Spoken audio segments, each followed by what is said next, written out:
Trevor Callahan kept a brass compass in his shirt pocket, not because he needed it for navigation in suburban Oklahoma, but because his grandfather had carried it through 3 decades of wildcatting across tornado-prone plains. The old man had died when Trevor was 14, leaving behind a collection of weathered tools, a ranch house that sold for less than the land beneath it, and a grandson who inherited his habit of watching the sky like it owed him an explanation. Every morning, Trevor's thumb traced the worn edge of the compass case while he drank coffee on the back porch, watching the sky flatten and darken over wheat fields that stretched to the county line. The brass had developed a patina that marked decades of handling, the engraved initials on the back nearly smoothed away by his grandfather's calloused fingers, and now by his own.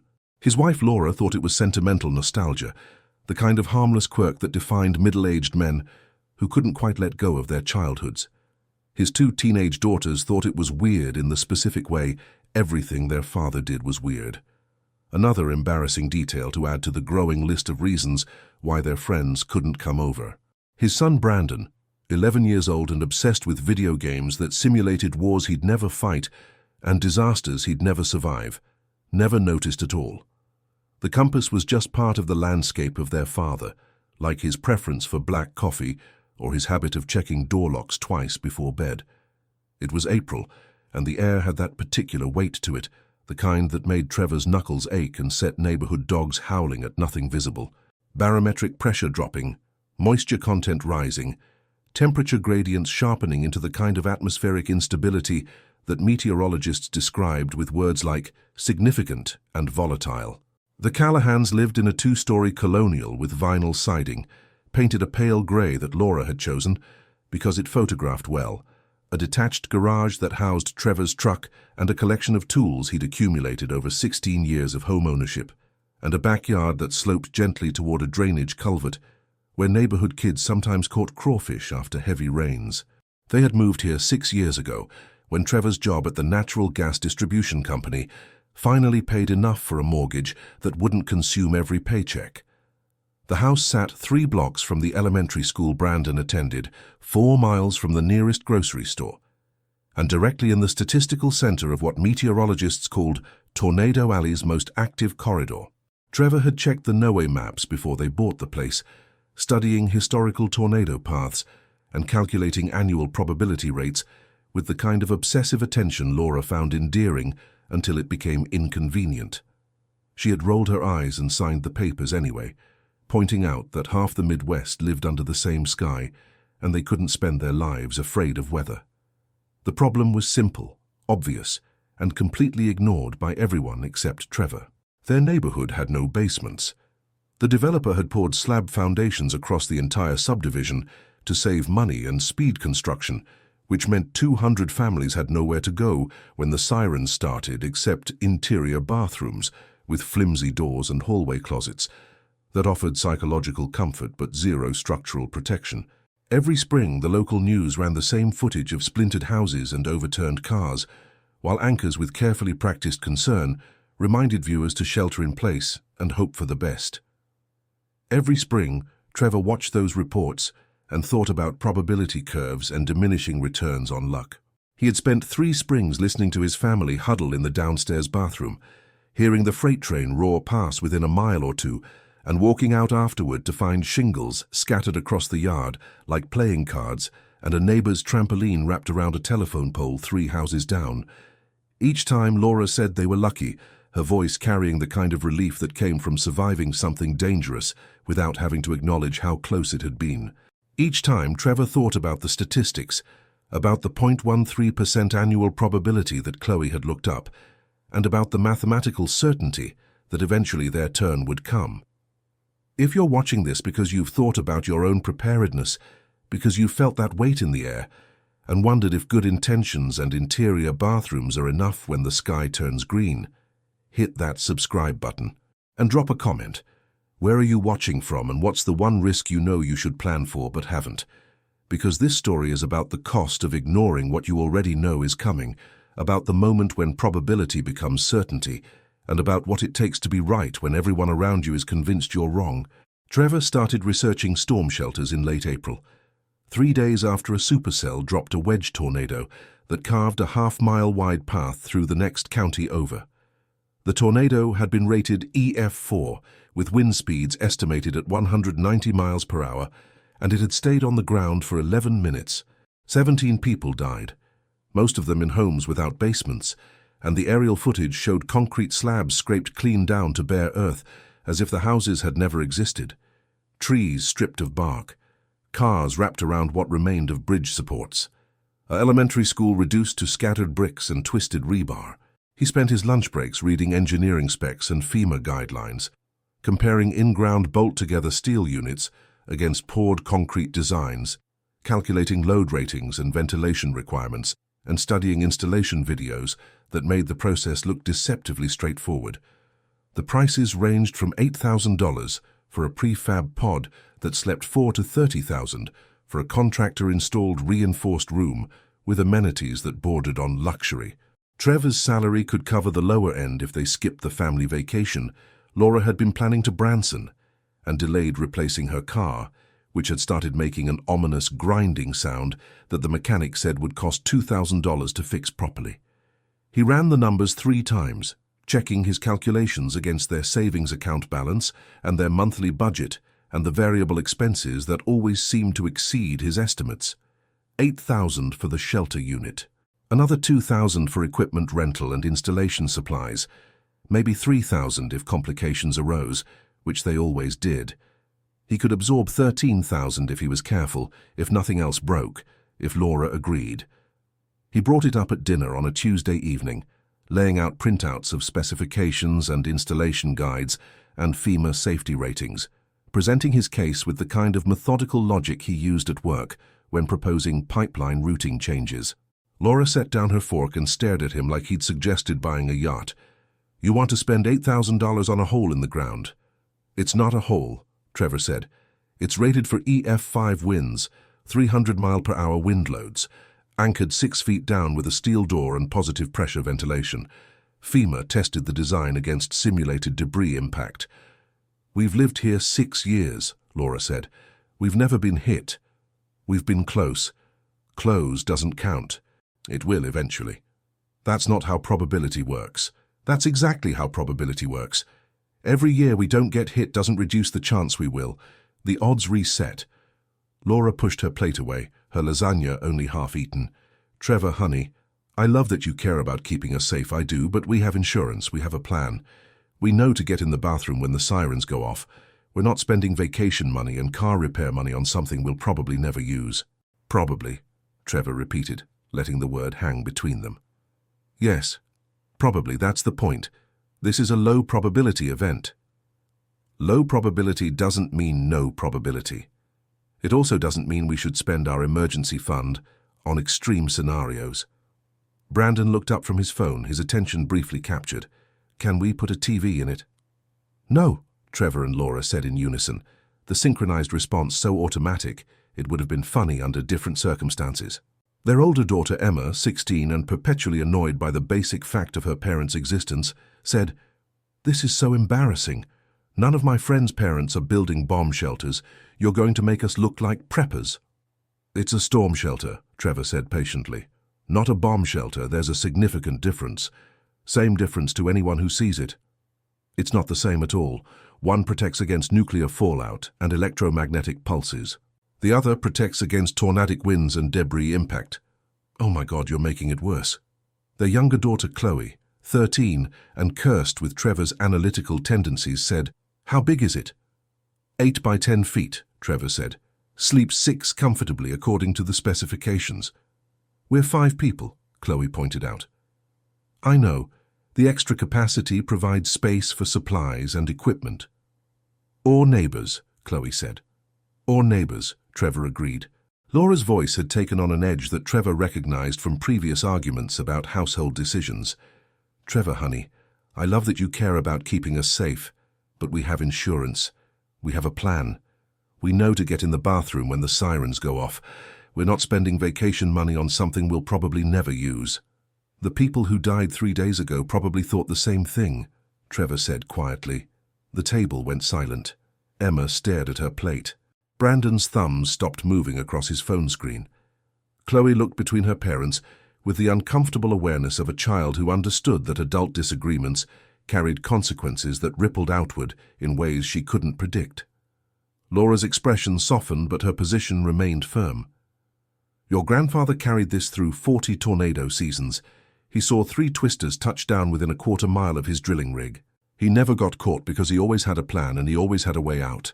He didn't rely on probably. Emma groaned theatrically. Oh my God, not the grandpa stories again. Laura's voice carried a gentleness that somehow made her refusal worse. Your grandfather worked outdoors in open country where he could see storms coming from 10 miles away. We live in a house with walls and a foundation and early warning systems. It's not the same situation. You're right, Trevor said. It's worse. He could see them coming and drive away. We're sitting still with nowhere to go except a bathroom with a hollow core door. We have survived every storm for 6 years. Past performance doesn't predict future outcomes. Neither does paranoia. The word hung between them, sharper than either of them intended. Trevor looked at the compass sitting beside his plate, at the initials nearly worn smooth, and made a decision that would cost him more than money and more than vacation plans. He would build the shelter. He would do it whether Laura agreed or objected or ignored him completely. Because the cost of being wrong was too high to accept, and because his grandfather had taught him that preparation wasn't paranoia, it was responsibility. The conversation ended there. Laura cleared the dishes with more force than necessary, plates clattering in the sink. The kids scattered to their rooms, sensing correctly that further conversation would only make things worse. Trevor sat alone at the table, turning the compass over in his hands, watching the needle swing and settle, and began making plans. He started the next Saturday, telling Laura he was working on drainage issues in the backyard. That part was technically true in the sense that installing an underground shelter necessarily involved drainage considerations. He rented a compact excavator from the equipment yard on the north side of town, a Kubota KX040 with a bucket width of 24 inches and operating weight of 4 tons. Backing the trailer into the driveway at dawn before the neighbors were awake to ask questions, the rental agreement cost $300 for the weekend, with a deposit that would be returned if he brought it back without damage. The plan was straightforward in concept, complex in execution. Dig an 8x10 pit in the far corner of the yard near the drainage culvert where the ground was lowest. Install the prefab steel shelter he'd already ordered and had delivered to his friend Marcus's property 3 miles away to avoid questions from Laura.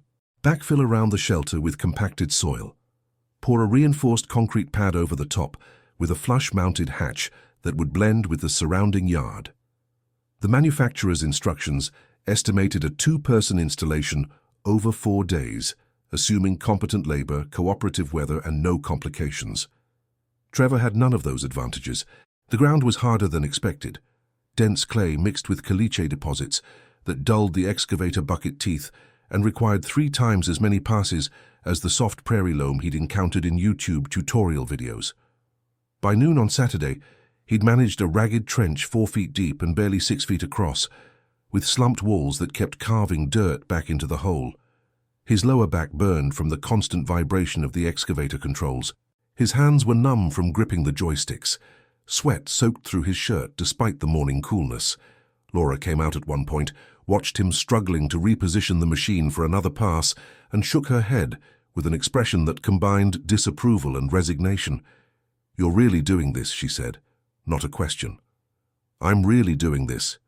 You know this is insane. I know you think it is. That's not the same as me being wrong. It's not the same as you being right either." She went back inside without responding. Trevor kept digging, the excavator engine growling as he worked the bucket through resistant clay. Brandon appeared an hour later with a glass of water and a confused expression that reminded Trevor painfully of himself at that age. "Dad, why are you making a swimming pool?" "It's not a swimming pool." "Then what is it?" "It's a shelter." "From what?" "Tornadoes." Brandon considered this information with the careful seriousness he usually reserved for video game strategy. "Like a bunker?" "Sort of. More focused on wind protection than radiation shielding." "Cool." He paused, looking at the excavator with the kind of interest that suggested questions were forming. "Can I help?" Trevor almost said no automatically, the way parents do when children offer to help with dangerous tasks. Then he reconsidered. Brandon was 11, old enough to understand basic safety protocols, and possibly old enough to learn that preparation wasn't something to mock. "Hand me that water, and then go get the tape measure from the garage. I need to check the dimensions." They worked together through the afternoon, Trevor operating the excavator, while Brandon called out measurements and cleared loose dirt from the edges with a shovel that was slightly too large for his frame. The boy attacked the task with surprising determination, establishing a rhythm of clearing and measuring that actually helped Trevor maintain progress. By evening, the hole was 6 feet deep and roughly the right size, though the walls were uneven and the bottom held 3 inches of muddy water from a broken irrigation line Trevor hadn't known existed until the excavator bucket had sheared through it. He patched the line with duct tape and a hose clamp from his truck toolbox, knowing the fix was temporary but adequate for immediate needs, then pumped out the standing water with a borrowed sump pump that took 40 minutes to clear the pit. Brandon stayed through all of it, asking questions about soil compaction and water tables and anchor bolt load ratings, questions Trevor answered with more technical detail than an 11-year-old probably needed, but with genuine pleasure at his son's interest. Laura served dinner on paper plates because she was, as she put it, not doing dishes for someone who's spending the weekend playing construction worker instead of being part of this family. Emma live-streamed part of the meal to her friends, narrating in a stage whisper about her crazy dad and his doomsday project, in a tone that mixed mockery and genuine concern. Chloe asked practical questions about ventilation requirements and water storage capacity, which Trevor answered with more enthusiasm than the situation probably warranted, grateful that at least one daughter was treating this as an engineering problem rather than a personality defect. The compass sat on the kitchen counter, a silent witness to the fracture growing in the household, its needle pointing steadily north, while everything else in Trevor's life pointed toward conflict. The shelter itself arrived on Sunday morning at 7:30, a massive steel cylinder in 2 halves delivered on a flatbed truck by a driver named Luis, who took one look at Trevor's backyard and said, "You're putting that in yourself?" "That's the plan." "Good luck, man. I've delivered 40 of these. Maybe 10 customers do it themselves. Most of them call me back to help dig them out when they screw it up." "I'll be careful." They all say that. Luis helped him offload the sections with the truck's hydraulic liftgate, setting them on wooden pallets near the excavation. Each half weighed 900 pounds, according to the specifications, though Trevor suspected they were heavier, given how the pallets compressed into the grass. The steel was 3/16 inch thick, coated with a polymer finish that was supposed to provide corrosion resistance for 50 years. The seams where the halves would bolt together had integrated gaskets and alignment pins. The design was elegant in its simplicity, which Trevor hoped meant it was also elegant in its reliability. He had rented a portable gantry crane and a come-along winch, tools he'd never used before, but had watched enough YouTube videos to feel dangerous. The principle was straightforward. Position the crane over the hole, attach the winch to the shelter section, and lower it slowly while guiding it with ropes to prevent spinning or tilting.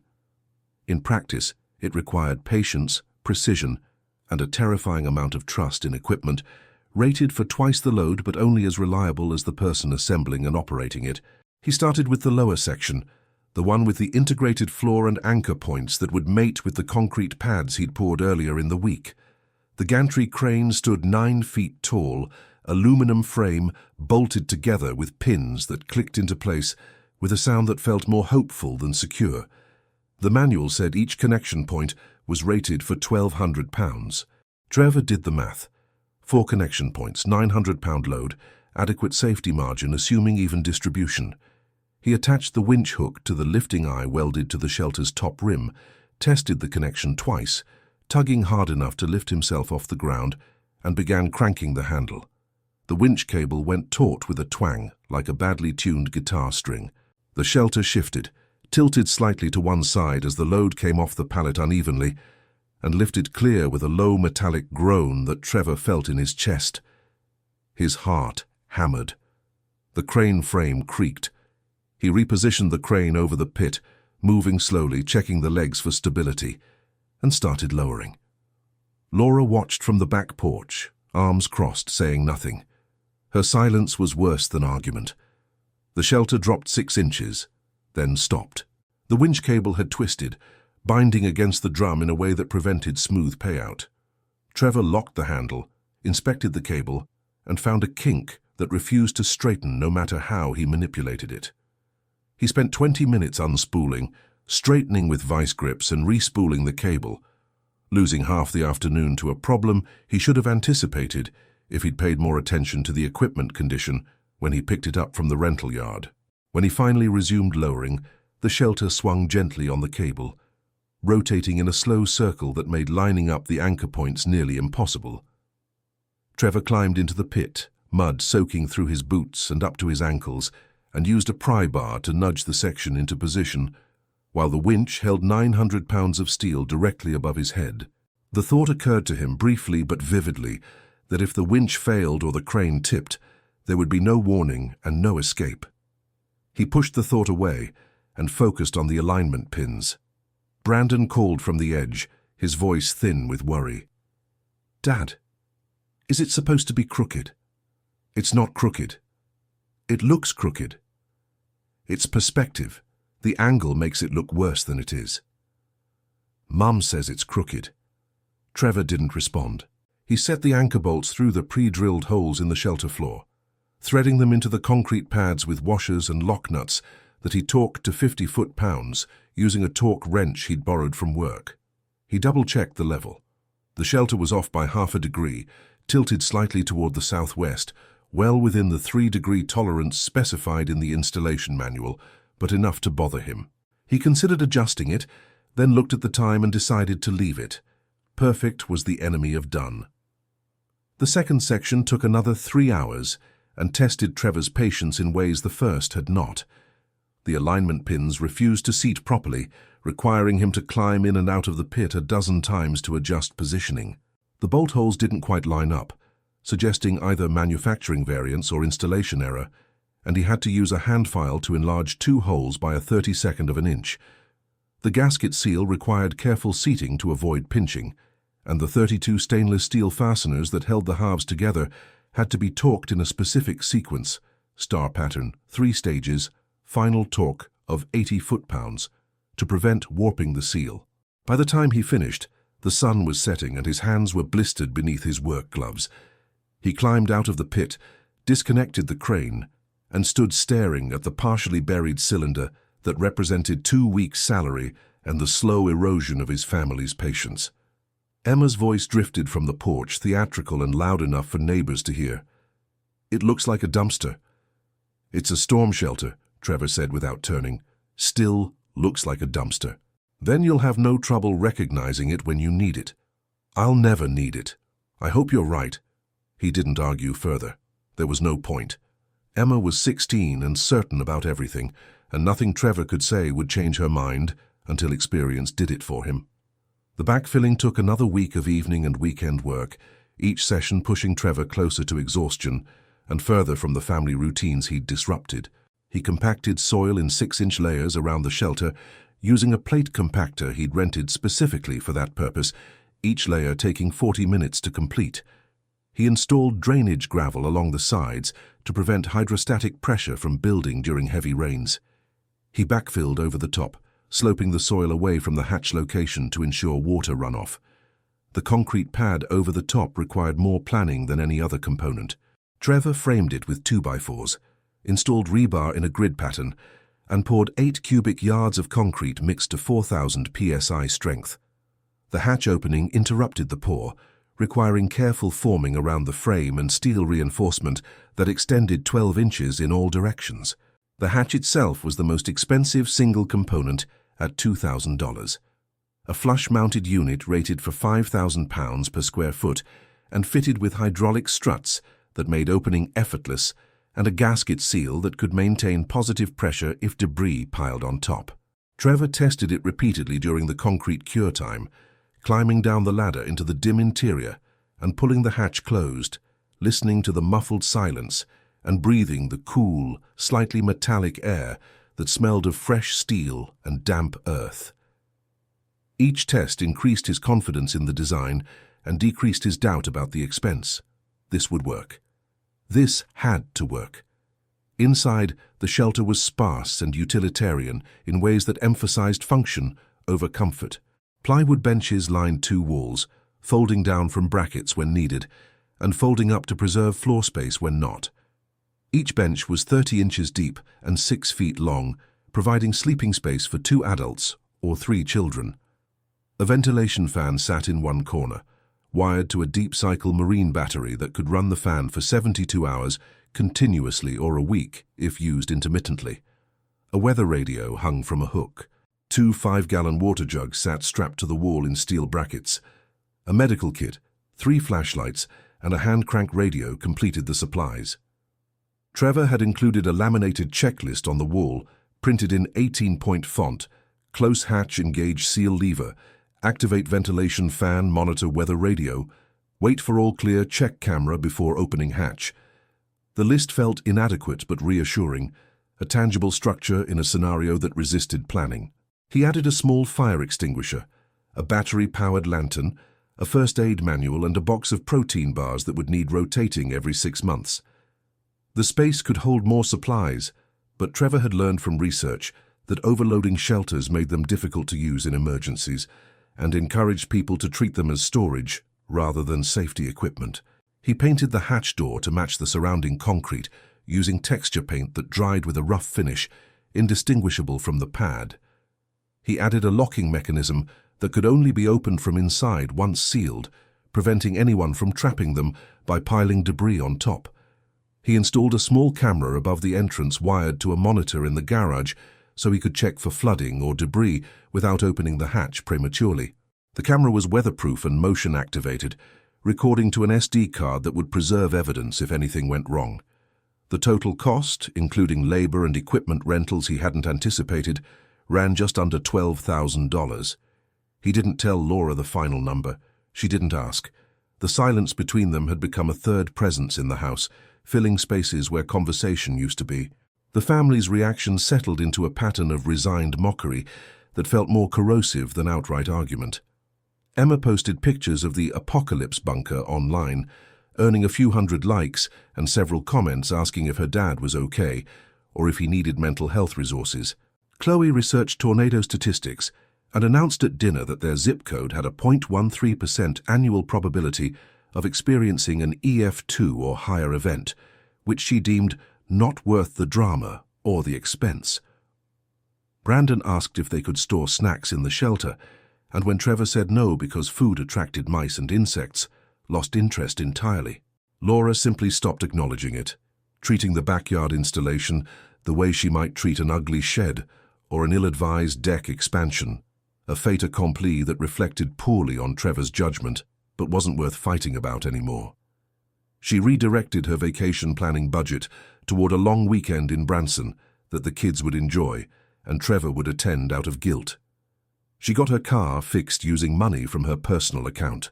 She mentioned to her sister, loudly enough for Trevor to hear, that some men bought sports cars during midlife crises, and at least a storm shelter was useful, even if it was unnecessary. Trevor's co-workers were less polite and more direct. When word spread that he'd built a storm shelter, the jokes started immediately and never quite stopped. "Callahan's got his bunker ready for the end times. Think he's hoarding canned beans down there, or is it all gold bars? Maybe he knows something we don't. Maybe his wife finally got fed up and he needs somewhere to hide." He smiled and let it slide, participating in the laughter when it was expected, but the undercurrent was clear. People thought he'd overreacted. People thought he was paranoid. People thought his family was right to laugh at the expensive hole in his backyard. And maybe they were right. Maybe he had spent $12,000 solving a problem that would never materialize, cementing his reputation as the neighborhood eccentric who took tornado safety too seriously.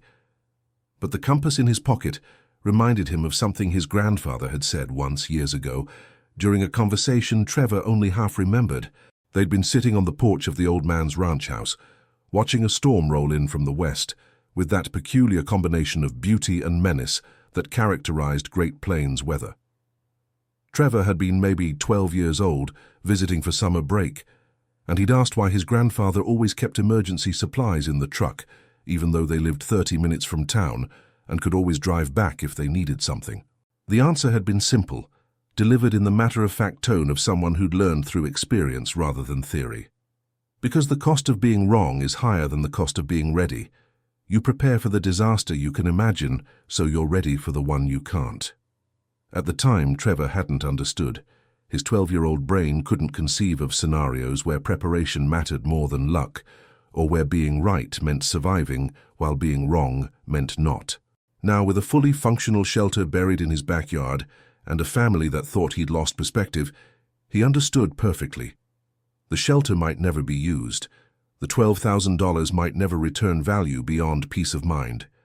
But the alternative, relying on luck and hoping that someone else's statistics wouldn't apply to his family, wasn't acceptable. The first test came in mid-May, 3 weeks after Trevor finished the installation, and 2 days after he'd stopped checking the shelter daily.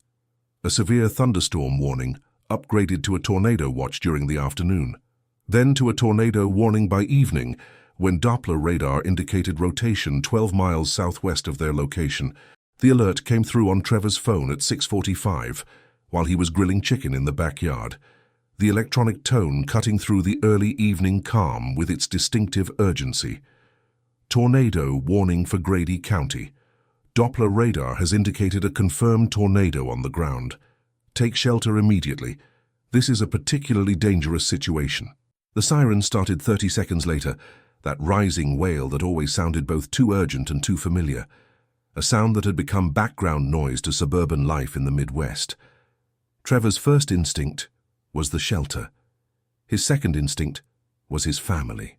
He found them in the house, Laura herding the kids toward the downstairs bathroom out of habit, Brandon grabbing his phone, Emma complaining that she was in the middle of a FaceTime call, Chloe moving with the resigned efficiency of someone who'd done this drill a dozen times before. "Where are you going?" Laura asked when she saw Trevor heading for the back door instead of the bathroom. "The shelter." "Trevor, the bathroom is fine. We've done this before." "The bathroom is not rated for tornadic winds." "We've survived 3 warnings in that bathroom. Past performance doesn't—" "Don't," Laura interrupted. "Don't start with the statistics. Just get in the bathroom." Emma's voice from the hallway, loud and dramatic. "Dad, this is so stupid. We're going to sit in a hole for an hour and then the storm's going to miss us like it always does, and you're going to act like you saved our lives." Trevor opened the back door and looked at his family, really looked at them, and felt the weight of the decision he was about to force. "I'm going to the shelter. You can come with me or you can stay here. Your choice. But I'm not staying in a bathroom with a hollow core door when I built something that can actually protect us." Laura hesitated, torn between annoyance and something that might have been doubt. The sirens wailed outside.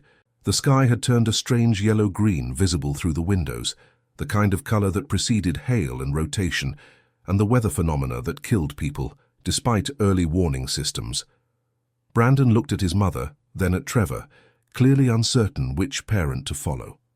"Fine," Laura said, "but when this turns out to be nothing, when we sit in that thing for an hour and the storm passes and we come out to a perfectly intact house, we're having a conversation about your priorities."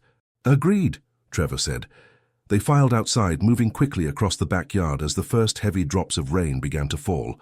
The wind had picked up, gusting hard enough to bend small trees and send outdoor furniture scraping across concrete patios.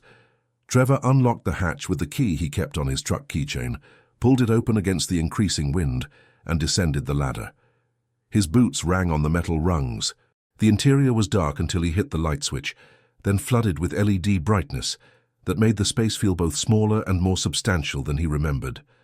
Laura followed, then the kids, all 5 of them crowding into the narrow space that suddenly felt much smaller than its 80 square feet suggested. Trevor engaged the seal, twisting the lever that expanded the gasket and created the positive pressure seal and activated the ventilation fan. The small unit hummed to life, drawing fresh air through the intake duct and pushing stale air through the exhaust. He switched on the weather radio, and the mechanical voice crackled through static. "Tornado warning in effect for Grady County until 8:15 p.m. Doppler radar has indicated rotation. A confirmed tornado was located 3 miles southwest of Minco, moving northeast at 40 miles per hour. This is a particularly dangerous situation. Take shelter immediately. Do not attempt to outrun this tornado in your vehicle. They waited. The first sound was hail, arriving with the chaotic violence of something falling from a great height and impacting concrete. It hammered the pad above them, individual impacts merging into a continuous roar that made conversation impossible. Brandon pressed against Laura, eyes wide, hands over his ears. Chloe sat on the bench, hands folded, watching the ceiling as if she could see through it to the storm above. Emma stared at her phone, which had no signal underground, scrolling through cached messages and photos with the focus of someone trying to ignore their surroundings. Laura gripped Trevor's arm tightly enough to hurt, her fingernails digging through his sleeve. The hail lasted 5 minutes, then stopped. The silence that followed was worse, a moment of suspension where the only sound was the ventilation fan and their own breathing. Trevor checked the weather radio. The mechanical voice continued its rotation of warnings and updates. He checked the seal indicator. Green, holding pressure, no leaks. He checked the battery, 98%. Everything was working as designed. And then the sound changed.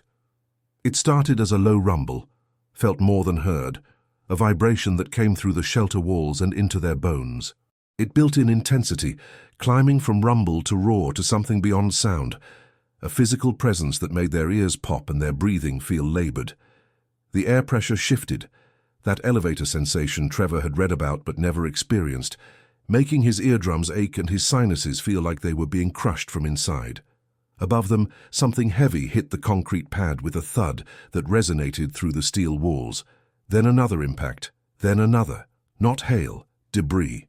Large pieces of something, wood, metal, concrete, impossible to tell, slamming into the pad at speeds high enough to shake the entire structure. The ventilation fan hummed louder, working harder to maintain pressure. The lights flickered once, twice, but held. Brandon whimpered. Emma's scrolling stopped. Chloe's hands unfolded and gripped the bench edge. Laura's grip on Trevor's arm became painful enough that he knew there would be bruises later, but he didn't pull away. He wrapped his other arm around her and pulled her close, then reached for Brandon with his free hand. The family huddled together in the center of the shelter, as far from the walls as possible, while the world above them tore itself apart.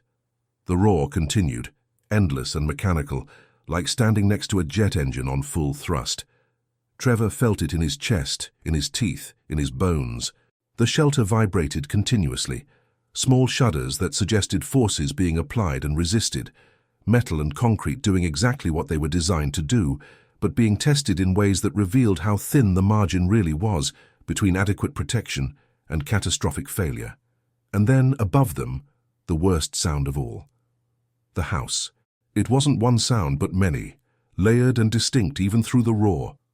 The sharp crack of structural lumber snapping under load, the shriek of metal roof panels tearing free, the crash of heavy objects collapsing and falling and impacting other objects in a chain reaction of destruction.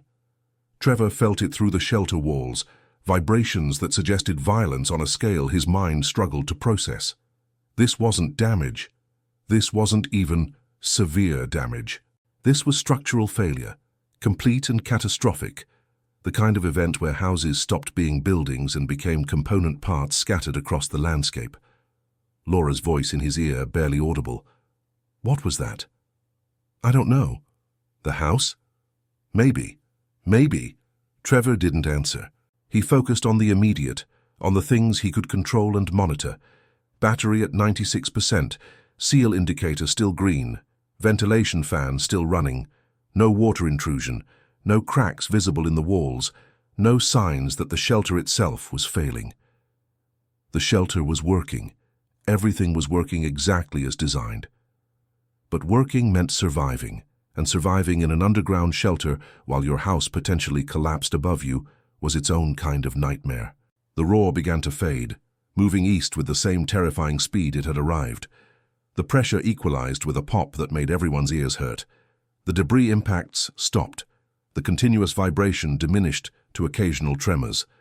The weather radio updated, its mechanical voice strangely calm given what had just happened. Tornado warning continues for Grady County until 8:15 p.m. The confirmed tornado has crossed Highway 81 and is moving into rural areas northeast of Tuttle. Remain sheltered until local authorities confirm it is safe to emerge. Do not attempt to leave your shelter while the warning remains in effect. Trevor waited. He counted to 60, then to 120, then to 300, listening to updates that tracked the tornado's path away from their location and into increasingly unpopulated areas. He checked the monitor connected to the exterior camera. The screen showed only darkness and what might have been debris blocking the lens. He couldn't tell if that meant the camera had been destroyed or simply covered. Finally, after 20 minutes of decreasing wind and no new impacts, Trevor made the decision. He released the seal with a hiss of equalizing pressure and opened the hatch. Daylight, wrong and scattered, poured through the opening. Not the early evening light he expected, but something diffuse and dusty, filtered through particles suspended in the air.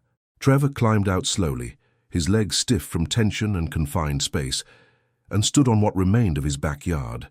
The house, his house, their home, the place where his children had grown up and where he'd carried Laura over the threshold 12 years ago, was gone. Not damaged, not partially collapsed, structurally removed from existence. The second story had been lifted away entirely, leaving only the first-floor walls standing like a broken box, open to the sky. Interior walls were visible where they had no business being visible, showing paint colors and family photos and the intimate details of domestic life suddenly exposed to public view. The roof sat 200 feet away in the neighbor's yard, upside down and wrapped around a large oak tree that had been partially debarked by the impact. The garage had collapsed inward, the walls folded onto themselves, and the roof pressed flat. Trevor's truck was buried under what used to be the garage, only the tailgate visible in the rubble. Laura's car, parked in the driveway, had been pushed sideways and partially crushed when a section of wall fell on it. Every window was shattered. The back fence no longer existed, its wooden panels scattered across 3 yards. Laura climbed out behind him and made a sound that wasn't quite a scream and wasn't quite a sob, something caught between disbelief and horror. The kids followed, silent and staring, their faces pale and shocked. Across the yard, scattered among the wreckage, Trevor could see pieces of his life reduced to debris. A kitchen table embedded in the first-floor wall, a mattress hanging from a downed power line, Emma's volleyball net tangled around a mailbox that had been ripped from its concrete base and thrown 40 feet. 2 blocks away, a column of smoke rose from what might have been a garage fire or a downed power line sparking. Sirens were already wailing, emergency vehicles responding to the kind of damage that required immediate triage. Trevor stood beside the shelter hatch, his family emerging behind him into the wreckage of everything they owned, and felt the full weight of what his $12,000 hole in the ground had actually meant. They were alive, completely, undeniably, physically alive, and their house was gone. Dave, Trevor's brother-in-law, emerged from the house 2 doors down, where he'd been visiting neighbors. His face was bleeding from a cut above his eye, his shirt torn, his left arm hanging at an angle that suggested injury. He'd sheltered in their bathroom. Their bathroom was now exposed to the sky, the ceiling gone, one wall collapsed. He looked at the destruction, then at Trevor standing beside the shelter hatch, and walked over slowly. He didn't say anything for a long moment, just looked at the shelter, at Trevor, at Laura and the kids standing unmarked and uninjured. Then he nodded once, an acknowledgement that needed no words, and walked away to check on his own family. The aftermath unfolded in phases that overlapped and blurred together in Trevor's memory. Emergency crews arrived within 40 minutes, fire trucks and ambulances and police cars creating a perimeter around the damaged areas. 4 people had died in the neighborhood, all in homes without basements or shelters. 17 more were injured, including Dave, who needed 12 stitches for his head wound and spent the night under observation for a concussion. The tornado was rated EF4, with estimated wind speeds of 185 miles per hour at its peak. Trevor's house was a total loss. The insurance adjuster, who came out 2 days later, walked the property with a tablet computer and a laser measuring tool, documenting damage and taking photographs. When he saw the shelter, still intact and functional in the center of the devastation, he asked how much it had cost to install. $12,000, Trevor said. The adjuster whistled low and wrote something in his notes. "That's the best $12,000 you ever spent. I've been adjusting claims for 18 years. I've seen families survive in bathrooms, closets, basements when they're lucky enough to have them. But I've never seen a family walk away from an EF4 without a scratch because they had the sense to build proper protection. Your insurance company's going to love you. You're alive to make the claim." Laura overheard from where she was sorting through salvaged belongings. She didn't comment, but Trevor saw something change in her expression. Not apology. She wasn't wrong to have doubted given the information available at the time, but acknowledgement. They stayed with Trevor's parents for 3 weeks while the insurance claim processed, and they made temporary arrangements. The payout for the house would be substantial, enough to rebuild with upgrades and still have money left over. The kids adapted with the resilience of youth, processing trauma through changes in behavior rather than explicit acknowledgement. Emma stopped posting about the bunker and started talking about what they'd rebuild, how the new house could be better, how they could design it with built-in safety features. Chloe researched tornado-resistant construction techniques and presented Trevor with a folder full of articles about reinforced concrete, impact-resistant windows, and safe room design. Brandon asked if the new house could have a basement because he'd liked the shelter and wanted somewhere to go that felt really safe. Laura took longer to process. She didn't apologize. Trevor didn't need or want an apology, but she changed in subtle ways that suggested a fundamental recalculation of risk assessment. She listened when Trevor talked about home safety and emergency preparedness. She didn't dismiss his concerns as paranoia. She researched insurance coverage options and asked questions about construction materials and safe room placement. And one evening, while they were sorting through salvaged belongings in the storage unit they'd rented, she picked up the brass compass from a box of recovered items and handed it to him. "Your grandfather would be proud," she said. "Maybe," Trevor said, running his thumb over the worn case. "Definitely," Laura repeated. "He taught you that being right doesn't matter as much as being prepared. I didn't understand that before." Trevor slipped the compass into his pocket, feeling its familiar weight settle against his chest. "Neither did I. Not really. Not until I had to make the choice. I'm sorry I fought you on it." "Don't be. You weren't wrong to question spending that much money on a low-probability event. You were being rational, but you were being right. I was being prepared. There's a difference." They returned to sorting in silence, but it was a different silence than before, one that felt less like distance and more like understanding. The neighborhood rebuilt slowly over the following months, a patchwork of insurance settlements and contractor delays and families making impossible decisions about whether to stay or relocate. Some left, unwilling to risk another season in a place where the sky could turn lethal with 15 minutes' notice. The Patterson family, 3 houses down, moved to Colorado. The Johnsons across the street relocated to Laura's parents in Tennessee. The elderly couple on the corner took their insurance payout and moved into a retirement community with a basement shelter in every building. Others stayed but changed. Within 6 weeks of the tornado, 8 families in the neighborhood had installed their own shelters. The contractor who'd built Trevor's gave him a commission check for $4,000 because half his new clients had gotten his number from Trevor. Dave was among them, though he went with a poured concrete design that cost $28,000 and required 3 weeks of excavation and construction. He joked that if he was going to do it, he was going to do it right, but Trevor noticed he'd stopped making jokes about paranoia and preparation. The local hardware store started carrying emergency supplies, not just flashlights and batteries, but weather radios and first aid kits and water storage containers specifically marketed for shelter use. The city council passed a resolution encouraging new construction to include either basements or rated safe rooms, though they stopped short of making it mandatory.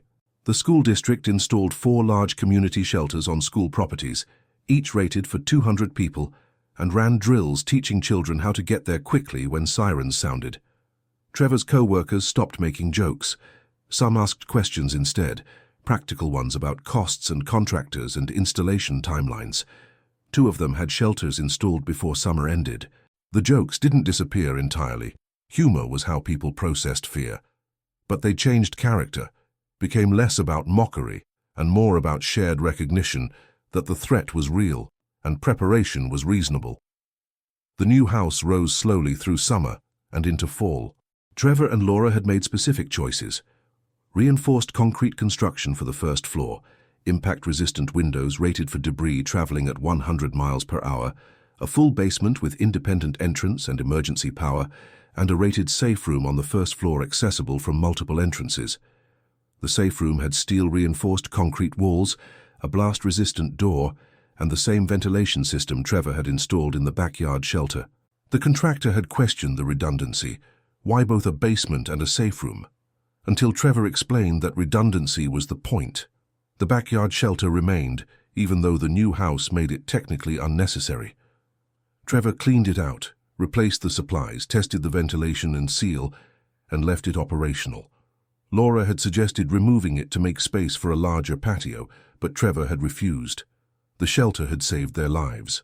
Removing it felt like tempting fate, like declaring victory over a threat that returned every spring, regardless of past outcomes. Emma graduated high school that spring and enrolled in meteorology at the University of Oklahoma, her career choice influenced by the night she'd spent in an underground shelter, listening to her house being destroyed above her.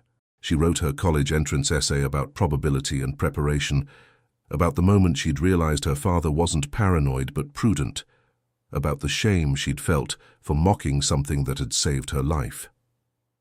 Trevor read the essay once, then put it away because reading it made his eyes water and his chest feel tight. Chloe continued researching tornado safety and emergency preparedness, eventually starting a YouTube channel documenting shelter installations and interviewing survivors. She interviewed Trevor for one of her early videos, asking questions about decision-making under uncertainty and the cost of being prepared versus the cost of being wrong.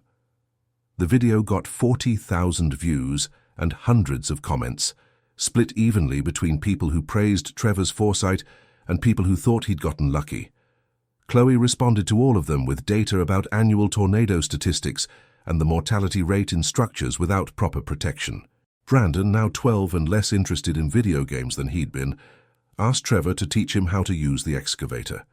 They spent a weekend at Marcus's property, digging trenches for a French drain that didn't strictly need an excavator but provided good practice. Brandon struggled with the controls at first, overcompensating and jerking the bucket, but by the end of the second day he could make smooth passes and maintain consistent depth. Trevor watched his son work, seeing echoes of himself at that age, and felt a continuity he couldn't quite articulate. The brass compass stayed in Trevor's pocket, carried daily the way his grandfather had carried it. The case grew more worn, the initials nearly invisible now, but Trevor could still feel them under his thumb. He'd started a habit of taking it out during storms, watching the needle hold steady while everything else became uncertain, and thinking about the chain of preparation that had led from his grandfather to himself to his children. One evening in late April, nearly a year after the tornado, Trevor stood on the back porch of the new house, watching the sky flatten and darken over wheat fields that stretched to the county line. The air had that particular weight to it, the kind that made his knuckles ache and set neighborhood dogs howling at nothing. A severe weather watch had been issued for the evening. The forecast mentioned atmospheric instability and rotating supercells. The sirens hadn't sounded yet, but Trevor felt the familiar tension building, that sense of waiting for something inevitable. Laura joined him on the porch, carrying 2 cups of coffee. She handed him one and stood beside him, watching the western sky. "Think it'll hit us?" "Maybe," Trevor said. "Maybe not." "Are you checking the shelter?" "I check it every spring." "I know. I'm asking if you're checking it now." "Should I?" "I think we should. All of us. Not because I think we'll need it tonight, but because the kids should see that we maintain it, that we're still taking it seriously." Trevor looked at her, surprised. "You want to do a drill?" "I want to do a drill. We survived because you prepared and because you took it seriously when everyone else didn't. I don't want the kids to forget that. I don't want them to think it was luck." They did the drill that evening, all 5 of them walking across the backyard to the shelter that had stood unused for 11 months. Trevor opened the hatch and they descended the ladder, crowding into the familiar space that smelled of concrete and steel and the particular mustiness of enclosed spaces. He ran through the checklist. Close hatch, engage seal, activate ventilation, monitor weather radio. The kids participated without complaint, even Emma, who was home from college for the weekend. The weather radio updated throughout the evening, tracking storms that developed and dissipated, that rotated and straightened, that threatened and passed. No warnings were issued for their county that night. No sirens sounded. After an hour, they climbed out and returned to the house, the drill complete. Brandon asked if they'd do it again before next storm season. Laura said yes, before Trevor could answer. The following week, Trevor received a call from a journalist writing a feature story about tornado preparedness and community resilience in the wake of the previous year's outbreak. The journalist wanted to interview him about his decision to build the shelter, about the reactions he'd faced, about the vindication of being right. Trevor agreed to the interview, but refused to frame it as vindication. "I wasn't trying to be right," he told the journalist. "I was trying to be prepared. There's a difference. Being right implies I was competing against my family or my neighbors, trying to prove something. I wasn't. I was trying to reduce risk for the people I cared about. If the tornado had missed us, if we'd never needed the shelter, I still wouldn't have been wrong. I would have been prepared for something that didn't happen. There's no shame in that." The article ran in the Sunday edition of the regional paper with a photo of Trevor standing beside the shelter hatch in his backyard. The headline read, "The Man Who Built a Shelter When No One Believed." Trevor thought the headline missed the point. The story wasn't about belief, it was about probability and consequences, but he didn't argue. The article brought more attention, more interview requests, more families asking for contractor recommendations and installation advice. Trevor answered every inquiry, providing information and perspective without judgment.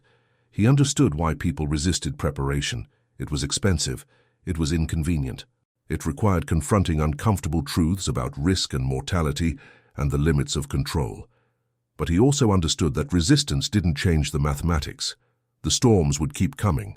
The probabilities would keep accumulating. And someday, someone else's low-probability event would become their certain disaster.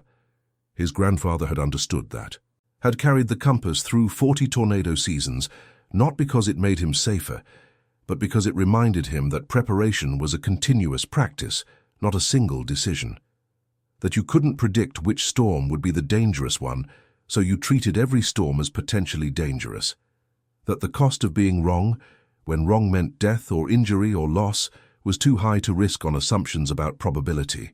2 years after the tornado, Trevor stood in his backyard on a spring evening, turning the compass in his hands and watching his children play volleyball near the shelter hatch that was now camouflaged by grass and garden stones. The shelter was still maintained, still checked quarterly, still ready. The safe room in the house was still tested monthly. The basement still had emergency supplies and battery backups and a weather radio that stayed on during storm season. Laura joined him, slipping her hand into his. "What are you thinking about?" "My grandfather, the compass, the fact that he survived 40 tornado seasons and I've only made it through 2 since building the shelter. You're thinking about how much longer you need to maintain it. I'm thinking that I'll never stop maintaining it. That's the point I missed before the tornado. Preparation isn't something you do once and then stop. It's something you keep doing because the threat keeps existing." The kids understand that now. They check the weather without being told. Brandon asks about the shelter supplies. Emma texts me every time there's a severe weather watch in Norman. Chloe's entire YouTube channel is about preparedness. I know, I'm proud of them for that. Your grandfather would be proud of all of you. Trevor slipped the compass back into his pocket, feeling its weight settle against his chest. The brass was warm from his hand, the case worn smooth, the needle pointing steadily north through all the uncertainty and change and accumulated years. His family was safe. His house was rebuilt, stronger than before. His neighborhood had learned the lesson that disaster taught more effectively than statistics ever could. But the sky still flattened and darkened every spring. The air still took on that weight that made knuckles ache and dogs howl. The sirens still wailed their warning when rotation developed and funnels dropped and the physics of atmospheric violence played out across the landscape. And when those warnings came, Trevor's family no longer laughed. They no longer hesitated. They moved with the practiced efficiency of people who understood that survival wasn't about luck or probability, or hoping the storm would pass. It was about being prepared for the disaster you could imagine, so you'd be ready for the one you couldn't. The compass needle held steady, pointing north the way it always had and always would, through whatever storms came next.